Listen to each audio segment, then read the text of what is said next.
SLST 2025 documents ভেরিফাইয়ের ক্ষেত্রে ওবিসিদের কি রি ইস্যু সার্টিফিকেট অবশ্যই লাগবে এবং কাস্ট সার্টিফিকেট ডিজিটাল না হলে কোনো সমস্যা হতে পারে এবং বিএ মানে গ্র্যাজুয়েশন কিংবা পিজির ক্ষেত্রে প্রভিশনাল সার্টিফিকেট নেই, কোনো অসুবিধা হবে এবং বিএড এর ক্ষেত্রে কাদের এনসিটি অর্ডার কপি লাগবে।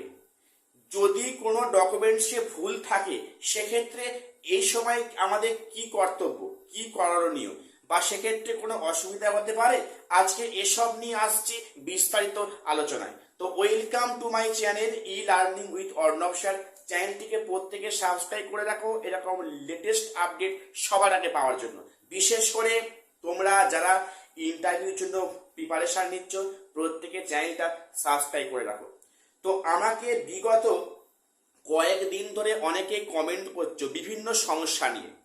তো আমি সেই সমস্ত সমস্যাকে আমি 5টা পর্যায়ে ভাগ করেছি তোমাদের বোঝানোর সুবিধার্থে।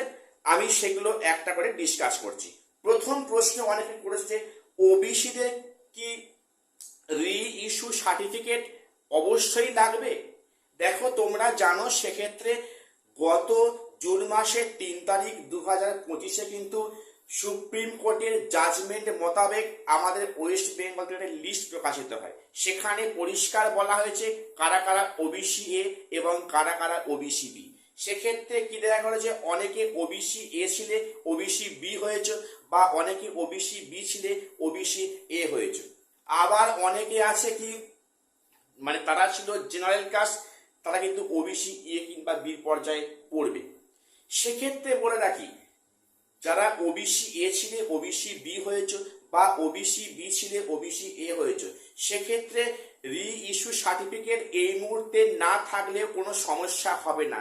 তোমাদের কাছে যেটা আছে ওটা শো করলেই হবে, সেক্ষেত্রে কোনো অসুবিধা হবে না।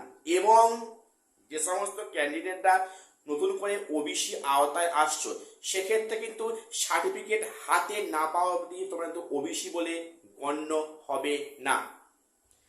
তো 2 নম্বর কোশ্চেন, যে কাস্ট সার্টিফিকেট কি ডিজিটাল হওয়াটা আবশ্যক?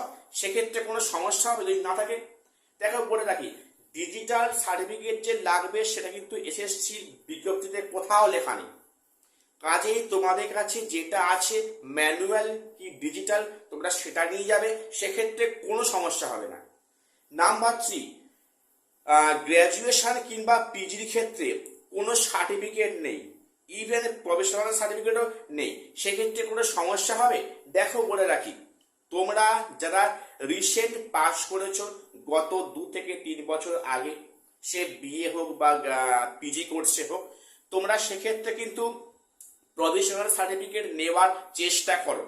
যদি একান্ত না পাও সেক্ষেত্রে কোনো সমস্যা হওয়ার কিন্তু কথা নয়। তোমরা যেহেতু ফাইনাল ইয়ারে মার্কশিট শো করছো, আমি আশা করছি এ বিষয়ে কারো কোনো সমস্যা কিন্তু হবে না। তবে আমি তোমাদের বলবো, আমি তোমাদের অলরেডি ভিডিও পোস্ট করেছি। দেখো, তোমরা কিন্তু এটা জেনে নেবে যে ইউনিভার্সিটিতে গিয়ে বা ইউনিভার্সিটিতে না গিয়ে অনলাইনে কিভাবে প্রফেশনাল সার্টিফিকেট বের করতে হয়, আমি এ নিয়ে ভিডিও দিয়েছি, প্রত্যেকে আবার দেখে নিও। তো এবারে এসো এনসিটি অর্ডার কপি কাদের ক্ষেত্রে লাগবে। প্রথম বলি, ওয়েস্ট বেঙ্গলের মধ্যে যারা বিএড করেছো সেক্ষেত্রে কিন্তু এনসিটি অর্ডার কপি সাধারণত লাগার কথা নয় বা লাগবে না। কিন্তু যারা বিএড করেছো বাইরে কোনো স্টেট থেকে বা হরিয়ানা, লখনৌ, কানপুর, এক্ষেত্রে কিন্তু তাদের কিন্তু এনসিটি অর্ডার কপিটা লাগলেও লাগতে পারে। তবে আমার যেটা মনে হয় এটা কিন্তু প্রত্যেকে সঙ্গে নিয়ে রাখবে। এবারে বলে রাখি যে কোনো ডকুমেন্টসের নাম ভুল থাকলে, সাপোজ মনে করো কারোর আধার কার্ডে নামের স্পেলিং মিস্টেক আছে কিংবা কারো ভোটার কার্ডে নামের কোনো ভুল আছে, সেক্ষেত্রে আমি তোমাদের বলবো এখন যা টাইম তোমরা হাতে পাচ্ছ তোমরা চেষ্টা করো যে সেটা কারেকশন করা। আর যদি একান্ত কারেকশন করতে না পারো সেক্ষেত্রে কিন্তু ডকুমেন্ট ভেরিফাইয়ের সময় একটা নামের ভুলের জন্য কোনো সমস্যা কিন্তু হবে না। তো আজকে আমার এটুকুই আপডেট দেওয়ার ছিল। তো প্রত্যেককে চ্যানেলটিকে সাবস্ক্রাইব করে রাখো এরকম আপডেট সবার আগে পাওয়ার জন্য। আজ এখানে শেষ করছি, দেখা হচ্ছে পরে কোনো আপডেট নিয়ে।